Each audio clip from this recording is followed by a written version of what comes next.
Welcome to the Artist Academy podcast, a place where we focus on the business side of art to help you attract more customers, increase profits, and ultimately live a life of creativity and financial freedom. I'm your host, Andrea Earhart, and this week's episode features Switzerland-based lettering expert Stefan Kunz.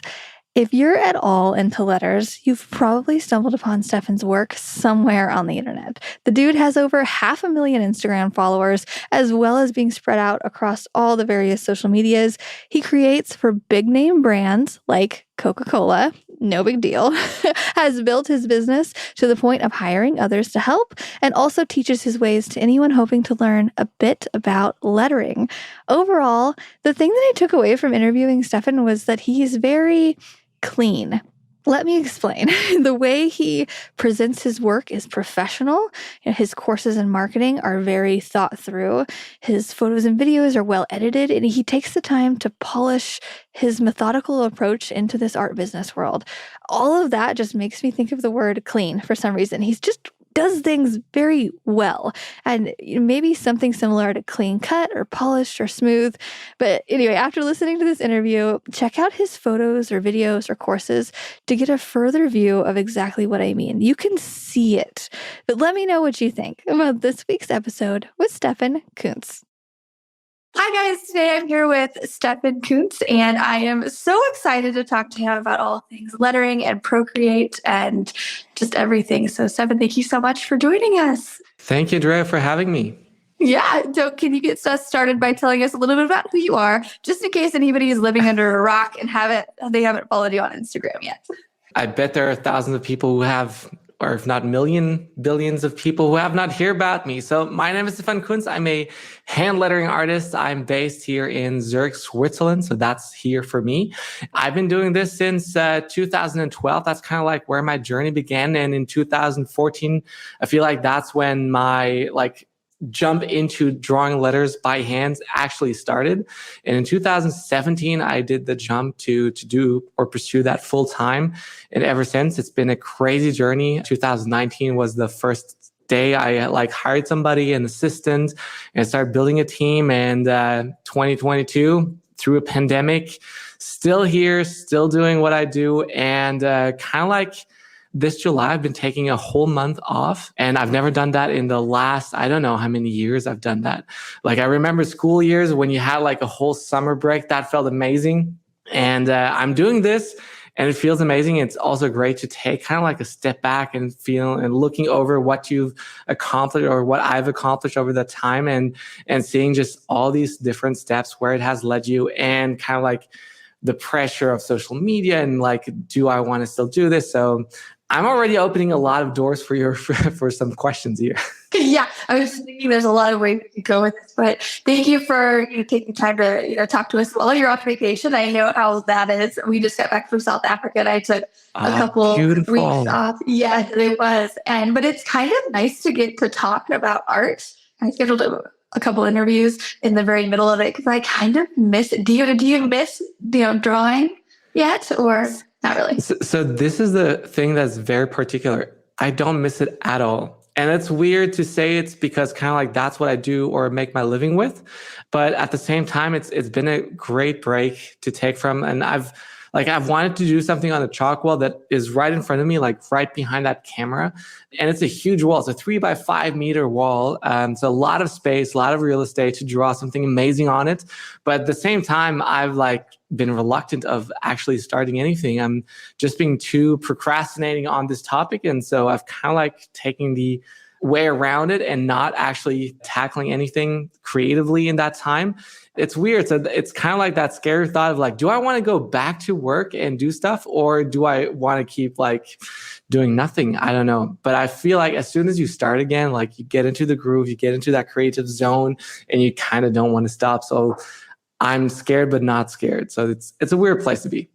Okay, yeah. So 2 questions. One, how did you plan to take this time off? Did you have some steps?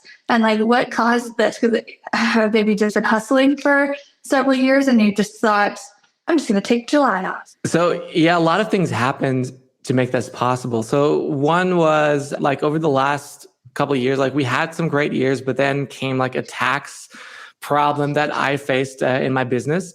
And that's because we were giving away too much money, donating too much money away. That's apparently a real big problem that you can face. So that's something that people should take into account. We couldn't have foreseen it, but we should have really investigated beforehand. So that's for any future business entrepreneur or somebody who's doing like art. Like I've heard that from a lot of YouTubers, the same thing, like more on the side of like reinvesting everything in your business, not like holding money on the side.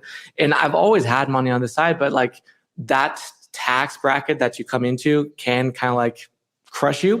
And so beginning of this year, we've had an amazing collaboration with a big client. So that's coming out this August. So I'm excited to share more about that in August. Until then, still kind of like signed NDAs, under wraps, like I cannot share. And we have another client that's a client project in San Francisco. So I get to fly out, and we've launched the Ultimate ProCreate online course, which is my ProCreate drawing course that I teach online. And we've had like several great iterations, but we launched it like openly. And so that made a big lump sum. So we saw that the cash flow is good, and meaning cash flow is that you have enough cash on the side that pretty much tells you like, all right, even if we do not make any money for the rest of the year, we're still good. And so that's a great place to be in. And I felt like taking a break is actually something very, very good for your business, very healthy for your business. I knew it all along, but I've never really taken enough breaks. Like last year, I think it took 2 weeks off, which for, I think Americans, it's like, oh, that's normal. It's typical. But for Swiss people, it's like 4 to 5 weeks is kind of like a general range, what you have on days off. So we have like 42 hours a work week, but if you're self-employed, like you work 24/7 all the time, you're always answering emails, you're always looking out for clients. And especially when you're in a stress state where you kind of like need money to come in and you're really pouring everything into the business, like that's long hours, grueling weeks, and it just compounds. And like also have the stress of social media. Like I've had the stress of like, I need to post something, and kind of like that nagging on me over years.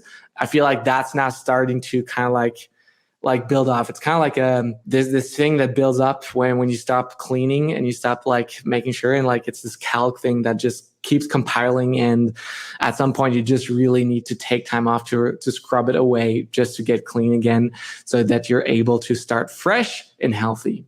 So true. I definitely agree. And so I guess we should really start a little bit backwards a bit, and let's talk about that hustle that you've been doing for the past few years, or many years, because we have a lot of listeners who are new to the art scene or have just gotten into it, or they want to go full time, or they just started. And so they're looking for tips and just inspiration. And so I want to know a little bit more about what you do. And so you a lot of stuff in ProCreate, and you do lettering murals. Do you start the designing process in ProCreate, and then you do a mural, or sometimes do you not do the mural process? So it really depends. Like every project is different. I do have like this step-by-step go through of like I can explain, like the first thing you do is you sketch out a lot of concepts. You come up with a lot of drafts, like get your ideas flowing. And then once you have like more of a set idea, and usually I start a project with already some idea in mind. Like when I start talking to a client, like if we were in a client conversation right now, we'd be talking, like you'd be sharing about the project you want to do and why do you see me as a fit. And as we're talking, you generally already have an idea of what you want to get. And so that already sets my tunnel vision on the right set, or like the right line that I want to focus on. And once we get started there, I usually start to brainstorm into ideas that I want to do or want to pursue, some things that I've seen online, some inspiration that I've gathered somewhere that I want to pursue as well. And so that's something that I will then bring in and start to sketch out. And so usually we skip that whole concept thing. That's usually when I have zero ideas, when I'm like I remember Coca-Cola came up to me once and they asked me like, hey, do you want to participate on this kindness campaign? And I was like, of course, like Coca-Cola, who wouldn't want to participate in that campaign? Is that a rhetorical question? Are you really asking me? Or is that like, yes, of course. And they gave me like carte blanche, which is kind of like, you can do whatever you want. And I was like really scared because like, are you not going to give me guides? Like, do you not have this process? And like, no, we trust you. And it's like, that is scary. And creatives always talk about this. Oh, I want to have creative freedom. That's what I'm going for. And like creative freedom for me is not the same thing that a lot of people associate it with. So usually it's like, I can do whatever I want. That's creative freedom. But I say like, that's not creative freedom. That is, I still don't have a word for it, but like, that is creative suicide. It's like not actually helpful, because creativity really flourishes when it's really bound, like when it has a lot of restrictions, when you're like really have a narrow path and you have to then build something amazing out of that. So for example, you give me a wall, chalk wall, you give me this, like just this tiny space, and I'll create like the most amazing thing that I possibly can on this small, tiny piece. You can give me just a tile and I'll create like whatever I can and think about like the craziest things that I can do with that tile. And you give me just 2 colors, I'll take those colors and take that restraint, and that will get my creativity like rolling, like hot steam going well. And that's going to be amazing. But if you give me carte blanche, like I just have too many options. And until I focus on one particular thing, it's going to take immense long time. So what I associate with creative freedom, and probably many creatives will see that possibly too, is like, I have the ability to say yes or no to any given project. So I don't have to say yes to the neighborhood shop downstairs that will probably do something, or like a restaurant that just wants a sign. Like I can say no because I just don't want to do it. I don't see it creatively challenging enough for me to do this because I've done it 100 times. So creative freedom is really for me when you have amassed also a good amount of money. So you are stable and you can set out to do whatever you feel is the best course of action for you to pursue, and not just follow anything that you have to do because like, oh, now I need to do that creative chalkboard for this restaurant, the next restaurant. And like, I need to have 10 chalkboards done every day because otherwise I'm not going to be able to pay my rent or my employees or something like that. And so that's kind of like more like you're not able to live creative freely. So that's kind of that. Yeah, for sure. And I feel like in the beginning with a lot of artists, you saying yes to everything, like you were saying. When did you find that you could be a little bit more choosy? Do you remember about what year you were in? I think at the beginning, I wanted to say yes to everybody. The reason was like, I was kind of going at it as like, all right, well, let's rewind a bit further. Like the first thing that I did is like, I started my career like on a set of, I already have enough money. So I have a good income. So before I quit my full-time job that was at the bank, like I was a Swiss banker. So that was my first profession that I learned. And I quit after, I think 3.5 years. And I made like good money there. And I could have like pursued a career in banking and would have made even more money. So when I quit, I kind of like switched gears and like saying, all right, I have about 6 months of salary saved over and saved to the side. And then I knew kind of like what my burn rate was. So every business, if you look at like startups, they will always talk about like a runway or burn rate. A runway is like how much time do you have until you need to take off? Like if it doesn't take off till then, like you still have some more left and then you can still put up speed, but otherwise you'll just run off the runway and crash. And so that's why we talk about runways. And the great thing about like having enough money is knowing like how much months can you live off of that money that you saved up until you crash, until you need to take a job. And so that for me was like at least 6 months. And also I was doing like still wedding photography on the side. So I had a wedding photography business that I was already doing while I was working at the bank. And both of these things really done well. Like, so I could always I had like 8 to 10 weddings a year, but I've charged enough. So I've learned a lot about charging money from friends, from people that I didn't know. And I've already learned that step before I even went full-time freelancing or started really focusing on lettering. And so that was a really good skill. And that's why I could say yes or no already to any client project that was coming in. But every client project that was coming in, I was like, t-shirt designs. Yeah, of course. Like $400 per design. Like that sounds amazing. Like, yes. And you see, like I was super excited about doing everything. And like there were some people that like didn't pay enough, or that's just like, do you want to draw me a logo for $50? Like, no, I'm not going to do that. Like just writing to you an email like feels like a waste of my time.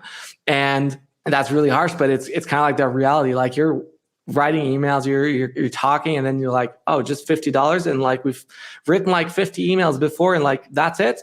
So yeah, you can see how you kind of build up on that. And that's for me was like learning about like how many months I had and my burn rate. And that's kind of like how you can measure your runway length, how many months you have saved up, because having money saved up doesn't tell you anything unless you know your burn rate. And your burn rate is exactly like what do you pay per month on utilities, on rent, on taxes, all these things that you like, those are all like expenses that you have every month, reoccurring, like your mobile phone, all these things you need to take account for, even knowing how much you spend on clothes per month or a year, so you can write it down. And so I had a really good estimate of that. Never wrote it down though, but I really would highly recommend that. I did that for the last 3 months. I kind of knew exactly like how much I was spending, and good enough, like that's rare, but like my number that I had in my head was exactly corresponding to what I had on my Excel spreadsheet afterwards.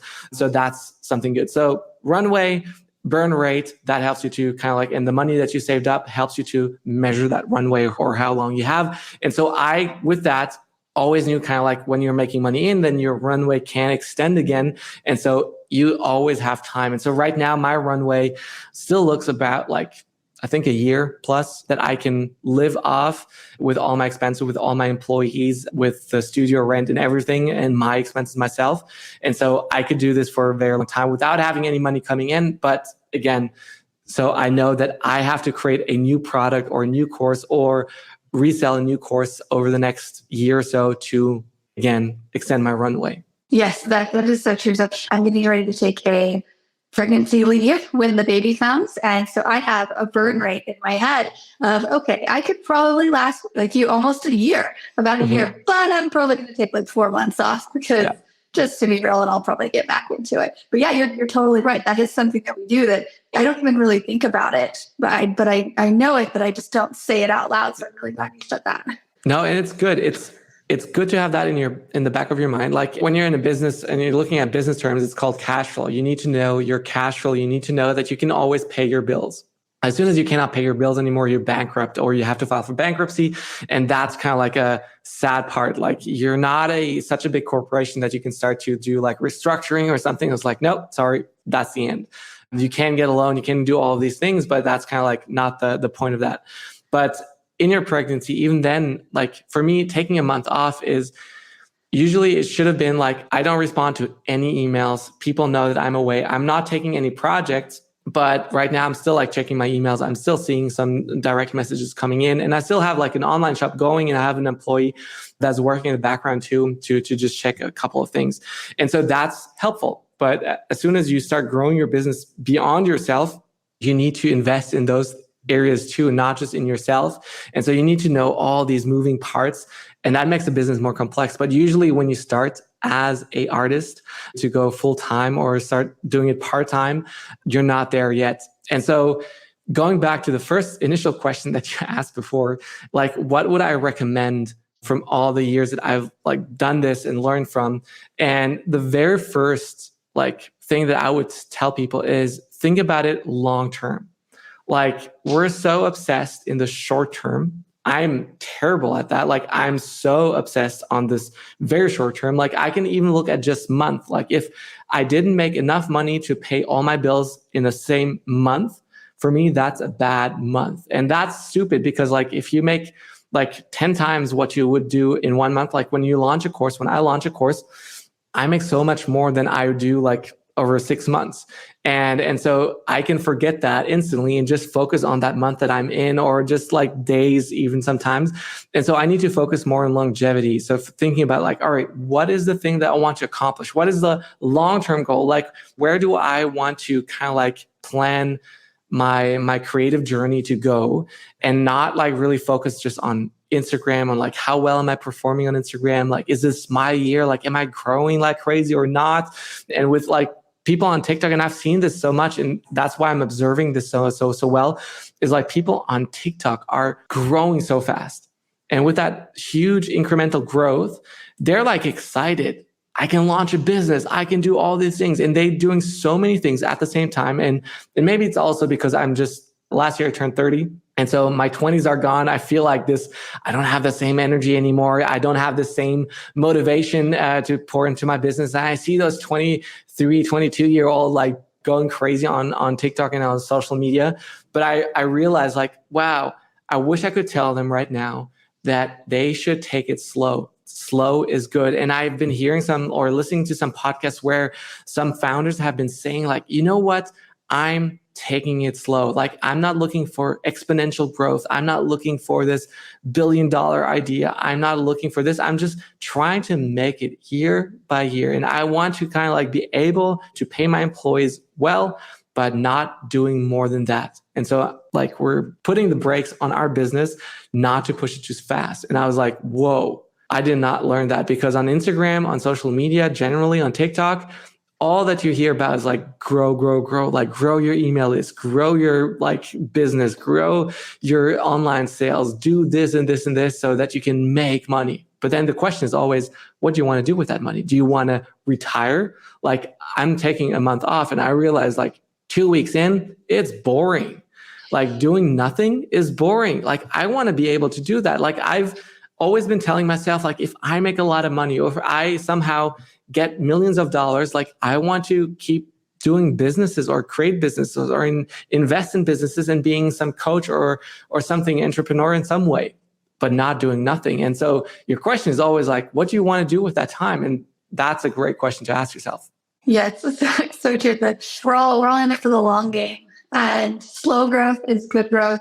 And recently, I kind of hit a point where on Instagram specifically, I had about 75,000 followers, and that's a lot for the general person. I was like, that's good enough. And so, but I'm still making reels and whatnot. And I just had a couple reels hit, and so we're about at 100,000. But it came at a weird time when I was like, you know, this is probably good enough. So I was just making reels for fun and all, like, but my mentality was not to grow. And that was the first time I never said that in my head. And then as soon as my mentality went away from, I don't really need more followers. Like, I can just sell to the people I have.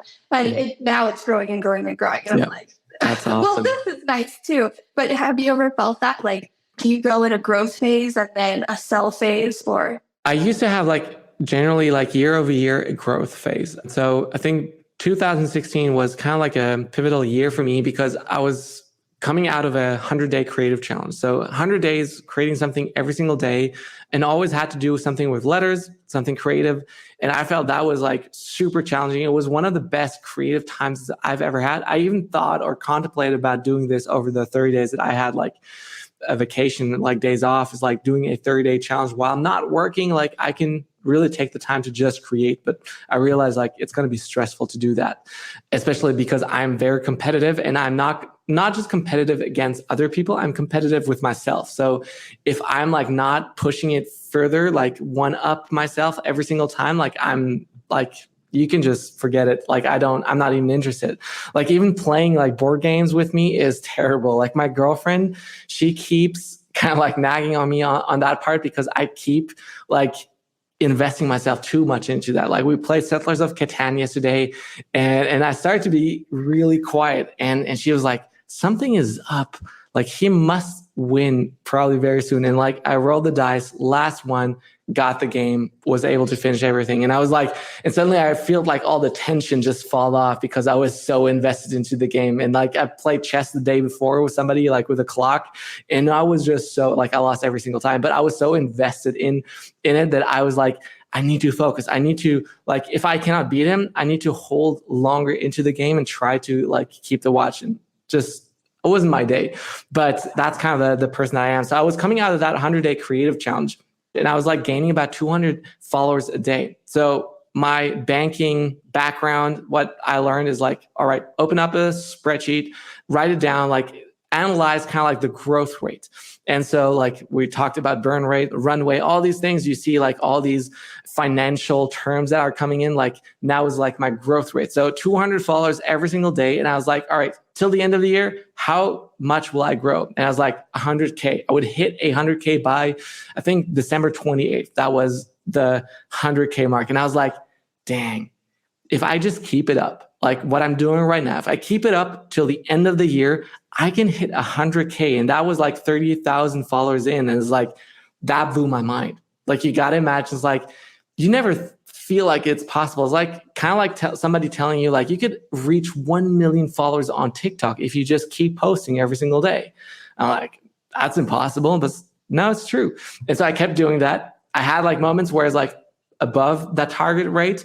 And then some months where it went below that target rate. But then just, I think in December or November, end of November, I hit that 100,000. I was like, boom, that's incredible. That's amazing. And so every year after that, I had this goal of like hitting 100K plus. And so I did that for a couple of years till I hit like 500, 560. And then 2020, I decided to focus on YouTube. And so I said like, all right, for the very first time, I'm going to do something that feels so not natural for me. Like I've been invested into that one platform all this time, and I'm going to focus on YouTube. And I created some YouTube videos. Those did well. Through the pandemic, live streams did well. I hired somebody to shoot and edit my YouTube videos.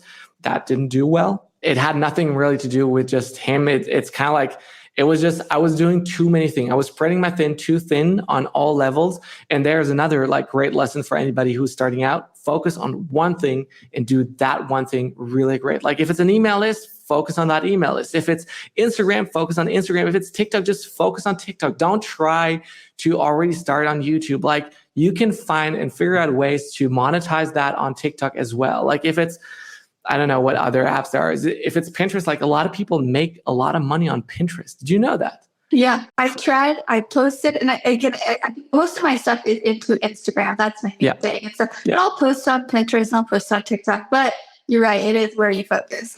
Exactly. And so I kind of lost focus, and I kind of like was going everywhere. I was thinking of like, all right, we want to sell this, we want to do this. I kind of like wanted to do everything. And one of my employees, Sam, he's a great guy. He always kind of like, Steph, you have way too many ideas. You want to do everything, but you just need to focus. And he always reminds me of focus, focus, focus. And so I think last year we decided to focus on students. We want to focus on students, and that's going to be our focus. So we've done that. We've kind of like created new courses. We've uploaded new courses online, and we're like working on like what other type of content or courses we could upload. And so most of our content has been focused on teaching people. But funnily enough, I'm still not very sure about who my target audience is. And that's a weird thing to say. Like, usually you should know, like, my target audience are male or female, this and that, doing this kind of job and so on. And so I felt like, now I'm lost. And so over this vacation month, I was like, going over that again, and maybe I'm kind of like finding more of my niche where I want to focus on, even where I want to focus my courses. And that might be a new avenue, but who knows? And so that's kind of been like this journey of like growth and focusing on that. And then it's like been also business growth, like selling products, like uploading products. But there's been all these different things over these years and learning. And so focusing on growth is great. Like, it's good for business. Like, you get more money, absolutely.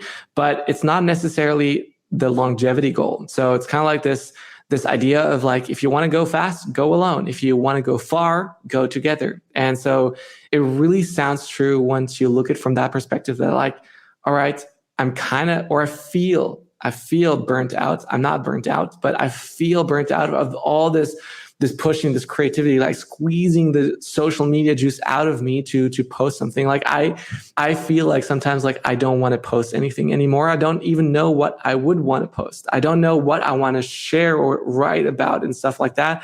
And so that's when you really know that you need to take a step back, take that break. And so that's why this break has been been interesting to take that, because I feel like I need to recharge my batteries. I need to recharge my creativity. I need to recharge my whole soul and everything, and just focus on that and take the time off.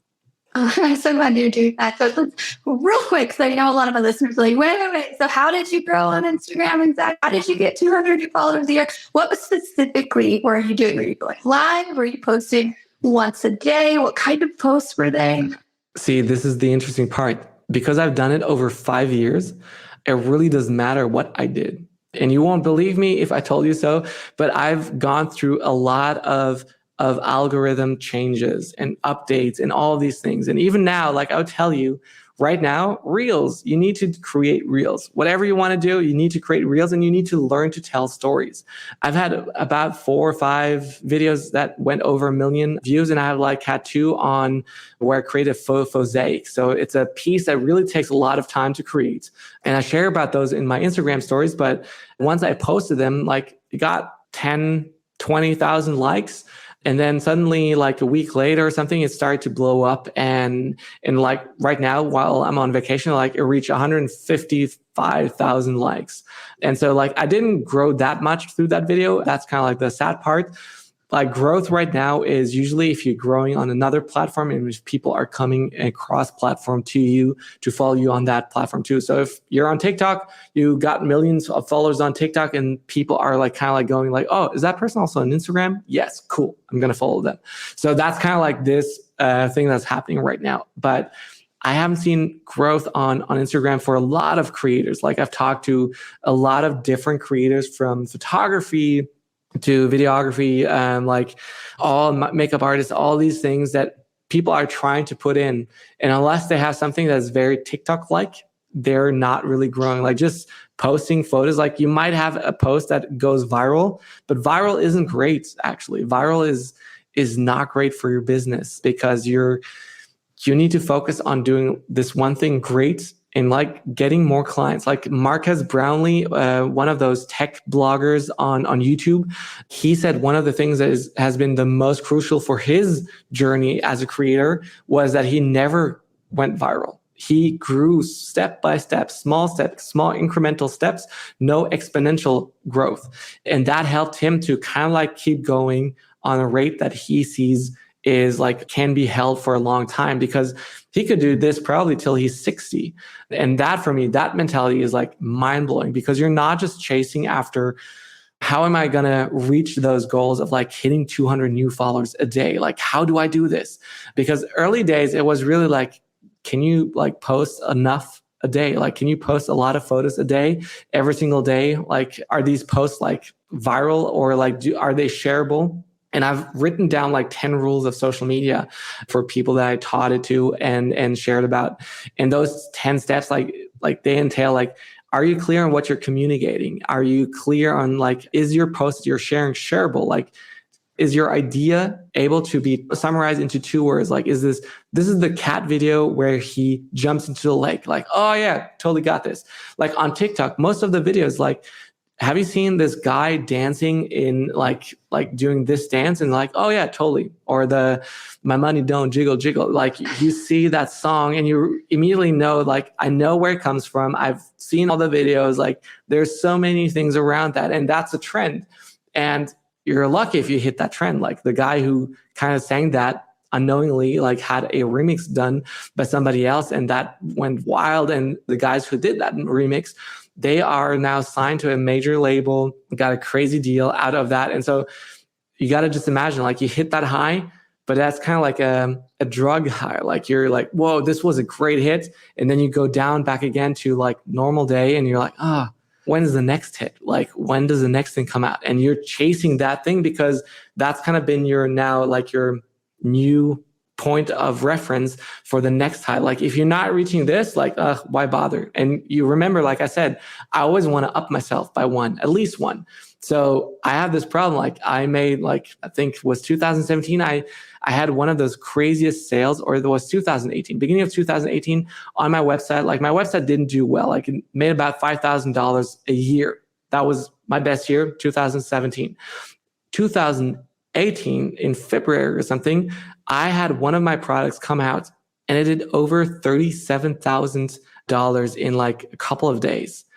And so suddenly this is like, whoa, how am I going to replicate that again? And then when it fell down again, I was like, I need to do another product. And like I pushed another product out in like a couple of days or weeks, and it was too soon. It was way too soon. Like it did well, but I was kind of like oversaturating the market with my own products. Stupid. And then instead of doing this, like, and I brought out new products and like got like a new hit. And so it's kind of always been the same thing every time. Like you're experiencing this creativity and you're comparing that with like right now I'm going really into the business side, but like you get these highs and lows in your business, and it's hard to kind of like always compare that to those different seasons in life where you hit those highs. You're like, whoa, this is amazing. And you want to do this every day of your life, but you realize like this is not sustainable. So instead of like building a business that kind of like incrementally grows, like revenue streams grow, revenue per day grows slowly, but it grows steadily and it grows like more consistently. That's kind of the thing that you want to go after as a creative. Definitely agree. Yeah, I love your business baker mind coming through. It's such a good other side to the art world. I feel like you have a very balanced brain, as you can be creative and you can also do the business side. But yeah, slow growth is good growth. And yeah, I told myself when I started the Artist Academy membership back about over 3 years ago, we started with 15 and now we're at like 150, but I did it really slowly and I didn't do ads and I didn't do anything like that because I really wanted to know what my students wanted and who they are. And so now we could probably do ads and do fine, but it's just, I'm so stuck in that like slow growth. It's a good thing. Slow growth is amazing. And this is something, okay, I might ask you something. I have a theory and I want to just run it by you, but like you said, you have a membership program. Yes. So they're paying you monthly for your subscription. Yes. And what are you giving them? How do you maintain that the subscription is interesting? I upload a lot of new content. And I did upload new content. And now I have so much backed up that like sometimes I'll come in and redo some stuff. Or like every year we do the 31-day challenge and the 4th quarter success plan. And we do some stuff here and there. But right now it's pretty hands off. I just kind of like talk to them live sometimes and do little things here and there and just add to it as I see fit. But it's definitely not as much work as it was in the beginning. Cool. Because I've like a lot of people have been trying to persuade me to saying like, hey, you should do like a membership program. Like this is the next thing. Like this is how you make money and sustainable money, like continuously. And I said like, as long as I'm not a team of, I don't know, 10, 15, 20 people that can maintain on posting things regularly, kind of like a newspaper. Like a newspaper can only publish weekly episode or editions or daily newspaper if they have enough writing staff to create that and to write that. If you don't have that, then you're kind of like have like a couple of pages that are empty. And then as soon as you have empty page or one page missing, like people will be like, wait a minute, I'm paying $1.50 for every newspaper. Like, why am I paying $1.50 if I'm not getting all the pages? And so I realized like, I'd rather only sell one newspaper or like one course and make that for free or like for free, charge it one time or do like a split payment so that so it's more affordable. But in that sense, like I give you everything and I can choose to update it. I can choose to add more to it, but I cannot sustain a membership. Like that would put too much stress on myself because I know that I'm still part creative, part like this business mindset that sees like, I cannot like come up, or especially not in this pressure to come up with all these things to make this like very valuable for any members who purchase that. Like I tried Patreon for a while and I realized like I only have great fans, like people that are very loyal to me who decide to like, hey, I'm gonna pay $1. I think I did it for $1 or $5 per month. Very low. Just so for people who are interested in like more personal side to pay something, but nothing that was interesting. Yeah, for sure. Yeah, and I think everybody's different, and it depends on what you're offering too. Because you're offering how do what you do. I'm more doing like I want to help them go full time with their art through murals, through prints, and all of that. Right. And so I have like a step by step when they come in. It's already done for them. They can do this. And I'm always adding like the reels training or so like a new thing. It's like, you're like, hey, I'm doing this that's working right now.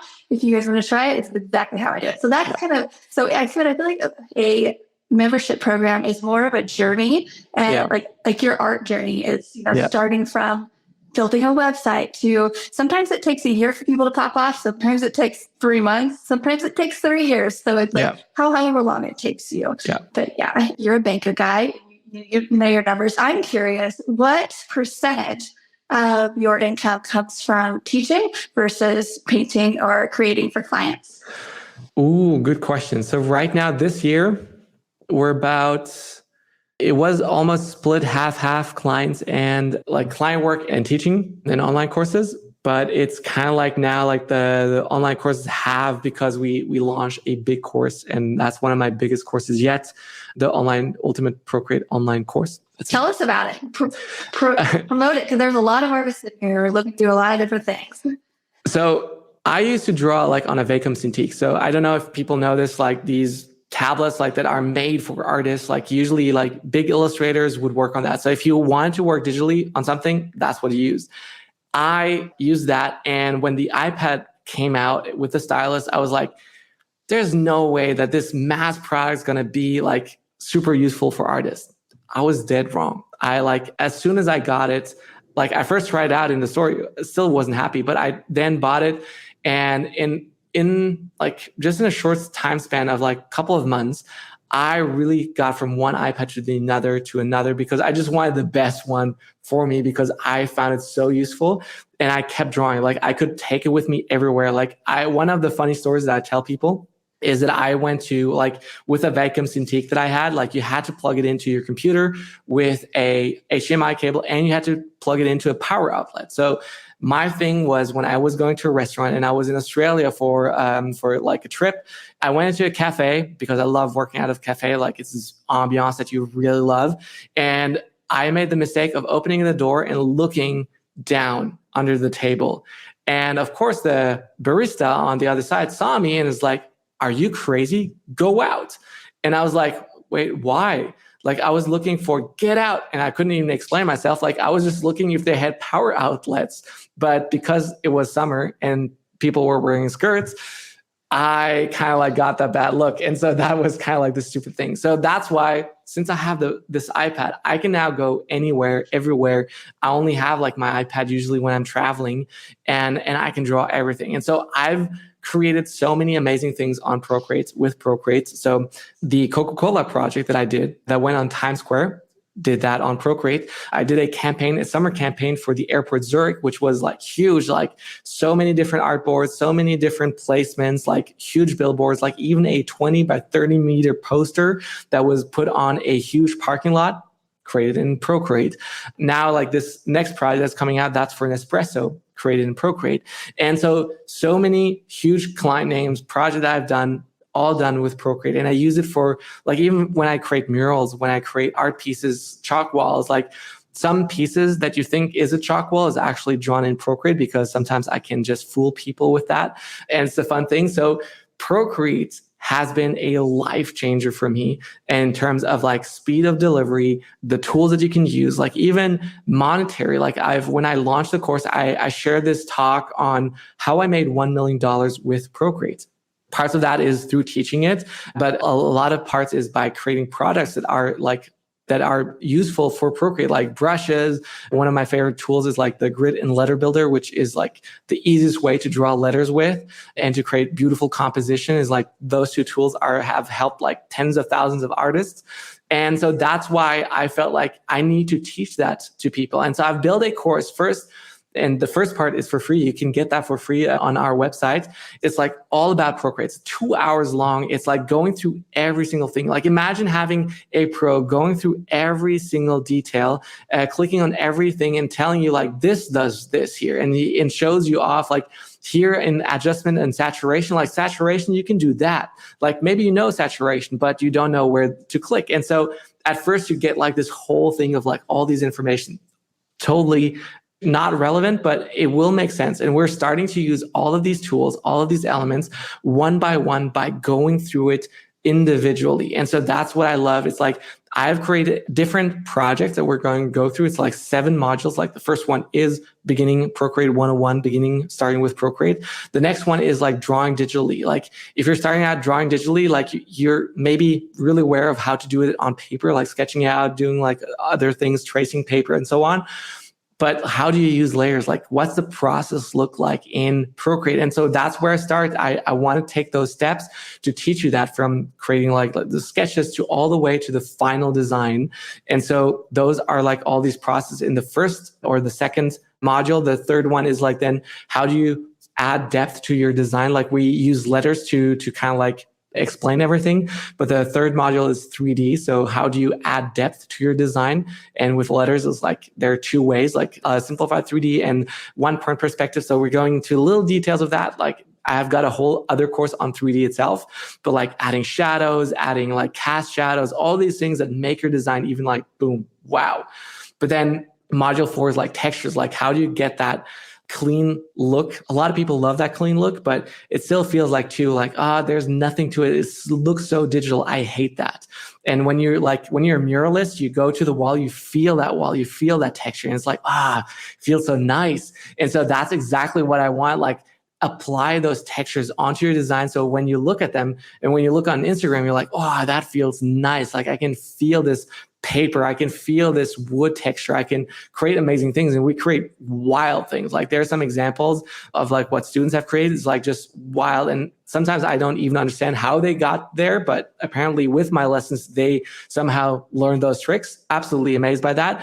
And then lesson 5 is, now I've got to figure it out. 5, I don't remember all my lessons. See, textures was one. There's Typo X Photo is also one where we mix like typography and design into it, like into one thing. Oh, ribbon lettering. That was number 4. 5 is textures. 4 was ribbon lettering. So kind of like this flow of ribbon, like how do you interlace something? And that's where every model you learn how to create something. But the cool thing is people don't actually recognize that. I'm actually teaching them like layer options, like layer mask on layers, like how to use blend modes, all these things that you kind of use, but you use them intuitively. And suddenly those make sense. Like, oh yeah, I need to know, or I need to use this. And then finally, the last chapter, it was always a bonus chapter in our like boot camps, but it became a staple. And in the sense that it's like putting your design on mockups. And so I've added this as a bonus, as like, we tell you how to create mockups and all the different kind of mockups. Like, mockups are so important to sell your products, to sell your designs, to even as a muralist, like to share that to a client on how it looks like in real life. Like, you can take a photo, like I've taken photos of a huge wall, sent that to the client. The client was like, oh, that's how it would look. And like, yeah, that will look amazing, right? And it's like, yeah, let's do this. And so it's kind of like getting jobs just from that. But I've also like placed my designs like on billboards, or like how you want your designs to be seen on t-shirts, all these things. And I like added a bonus session because I wanted to add extra value. Like, we've added a ton of bonuses, but one of the bonuses that I really love, it was kind of like, I actually did it for me. It's not really for anybody else, but people love it. It's creating a mock-up out of an airplane. Like, one of my biggest dreams has always been to draw on an airplane or have my design on an airplane. Like, I'm a huge av geek, and like I've lived close to the airport for most of my life. Like, when I lived in Sydney, I was living close to the airport. Here in Zurich, I still see like airplanes land and fly off every single day. And one of my biggest dreams is like to see an airplane take off with my design on it. And I've never had that. And so I decided, like, you know what? I want to visualize my dream, and mockups is kind of like that idea. And so I kind of did exactly that. I created a visualization of exactly that. And I was like, man, I'm so happy I did that, even though that was like not really an intentional part of the course, but I wanted to add an extra like of how crazy you can go. And I showed them how like, you take a picture of an airplane, you really like wipe everything away, like all the text on it, like it was an American Airlines airplane. And I took all the branding off of it, it made like a blank slate. And then I projected my design on it. It's like, this is really cool. So you need to know how to do those things. And so in the end, like I've seen students, like you said, like some take like a couple of days. One student, she had Corona when we just launched, and she went through the whole course in like a week. And we were like, how did you make this all possible? She's like, I did it like 10 hours a day. It's like kind of like those big eyes. Like I'm so excited. I haven't slept much in those days, and it was so funny. But she like created these amazing things. And I've seen so many of my students like doing crazy things. And usually when I'm not on vacation, I'll also go through all the comments and like reply like, hey, this is something you did wrong here, like here, those is a little detail you missed and something like that. So they get also really good feedback on those, but they can now scroll through like other feedback to see if they're good. And by the end, like you've created like 3 amazing designs, like one lettering piece with 3D. Like even if you haven't started lettering, like you could get either the bundle with the lettering course that I also have, or you can start straight away and kind of like get through it. Like you can also use just my designs, like you get all my files as well. So you don't even have to be able to draw, like you can just practice, but then take my design for the next part. So you don't have something that looks terrible. But so far, I haven't seen anybody who's like, I cannot do that. Like it doesn't necessarily look as amazing as everybody else's. So there's a huge variety of like where people are, but the more often they do those exercises, and like I've had people doing the course like 3 times just because they come up with new and new ideas, and they get better every single time. Like I've had one student, she's done one exercise like over 4 times. And every time it's like, if you keep continuing at this speed, at this rate, you're going to be so far ahead of me because you're doing the exercise immensely great and you're like figuring out new things, kind of like adjusting things. It's like, it gets better every single time. Like at some point you can start your own ProCreate course. And it's just been amazing. Like we've had over 1,000 and something 300 students who signed up like in just a couple of first weeks, and has been growing ever since. And it's just been absolutely insane and so amazing. And just to see kind of like all the beautiful things that people are creating. And plus we've had some amazing testimonials of like people sharing like, whoa, this was like exactly what I need. Like I've like done a lot of online courses, but yours kind of like stands out because it like fills out all the gaps that I've had. And I'm like, wow, that's amazing. Others like I've never opened the app I've opened the app for the very first time. Like just got my iPad, downloaded, opened the app for your course. And I'm like flying, like getting like really well and doing well with the course now. And so all these feedbacks have been so amazing. And I'm like, yeah, absolutely stunned and grateful for that. That is awesome. And I can attest to the iPad put on ProCreate. I use that as well for murals, and I don't go as detailed as you do, but yes, I put it right on their wall. And I actually downloaded ProCreate on my iPad Pro a few years ago, and then it sat on my iPad for about 6 months, and I just kind of like messed with it because it's a lot. So you saying that you had a 2-hour completely free tutorial on how to use the little things, I am sending all of my Artist Academy students there. I'll link it in the show notes. That is huge. So thank you for creating that. For anybody interested, definitely check out all of the other stuff with all the textures. That's even more advanced than I know. But that is amazing. How are you promoting your course as a course creator? How are you putting it? Are you getting most referrals from YouTube, Instagram? Well, this is where the fun part starts, right? We're giving away these 12 or the first lessons for free. But of course, you need to sign up for our email list to do so. So we'll send you like right away, we'll send you a link.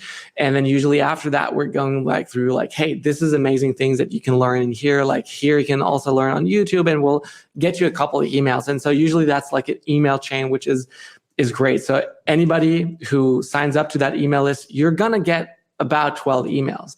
And hopefully we'll have you convinced. Like, I hope I didn't even have to convince you to buy it through those emails. But if you need a little bit more motivation, do that.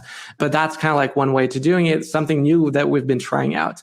Another way has been doing ads. We've created ads. We've had ads created for us. And I wouldn't say it's working extremely well. Like, it's not like, wow, this is paying off extremely well. Like, ads since last year, September or something, performance just dropped. And we've had like decrease of sales and all of that. But the best sale tactics was kind of like the launch, like launching it, doing a countdown and growing it through there. Then a lot of thing has to do with like word of mouth of like affiliates and people just loving the course so much that they have been recommending it. Like, we've had one student, she accidentally won an iPad. Like, we kind of did a contest with all of our students, but she didn't even know about it. And she was like just promoting the course because she loved it so much. And she she got so many people to sign up, and they loved it, and she just won an iPad just because we had a contest going and she didn't even know it. That was the funniest part. But yeah, what else? I'm trying to think of like how to promote it after it's launched. That's kind of feels for me like the hardest part. Like, we want to like increase and make it better. We want to update it as soon as like there's a new ProCreate version coming out. So that's kind of like this ticking time bomb that is going off. Like, if they do a whole revamp of like the entire UI, UX, it could throw off the entire ProCreate course. And so it's kind of like sad to think about that. But at the same time, like, a small update could be great for us to kind of like say like, all right, update now, like use 5.3, this is the new ProCreate version, blah, blah, blah, blah, blah. We're like super excited. And here's course teaching you all the new updates and all of that, like adding bonuses or adding elements to that course to make that possible.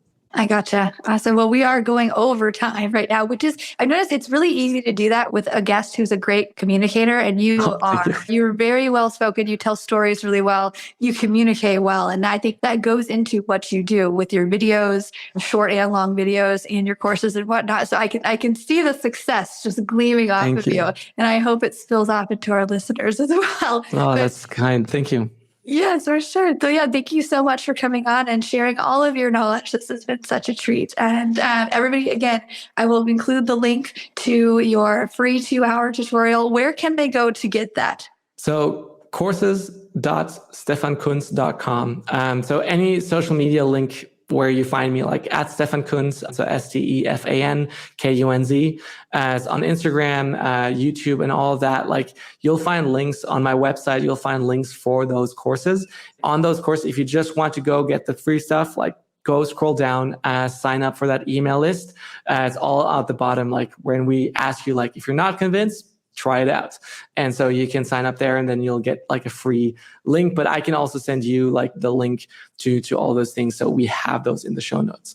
Perfect. Yeah, that sounds great. Awesome. Thank you again. I hope you have a great rest of your Monday. Thank you. That's a wrap. Thanks for listening to another episode of the Artist Academy podcast. If you've liked this episode and you've liked the tips and inspiration that you've gotten from it, then I want to encourage you to join our Artist Academy Advanced membership. We are currently going through the yearly 4th quarter success plan designed to help you, the artist in need of a little marketing direction, make money with your art during the most profitable time of year.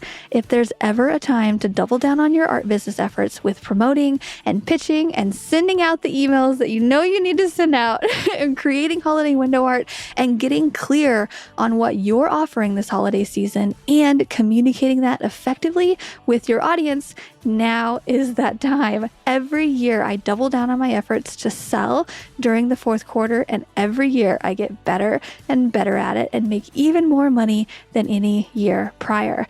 For example, like my yearly sale, where I started off making $1,000 in one day the first year I tried this. Then the next year got even better, tweaked my messaging a little bit, and made $3,000 in one day.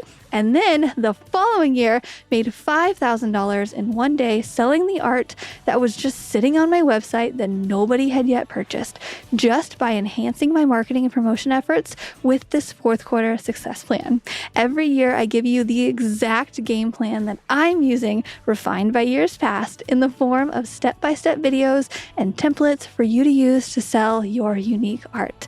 Whether it be originals, prints, or my favorite, murals. I make it really easy for you to get some help with your art business plan during this very timely part of the year. Go to artistacademy.co. That's artistacademy.co. Or click the link below in the notes to apply and join our group of highly encouraging artists from all over the world.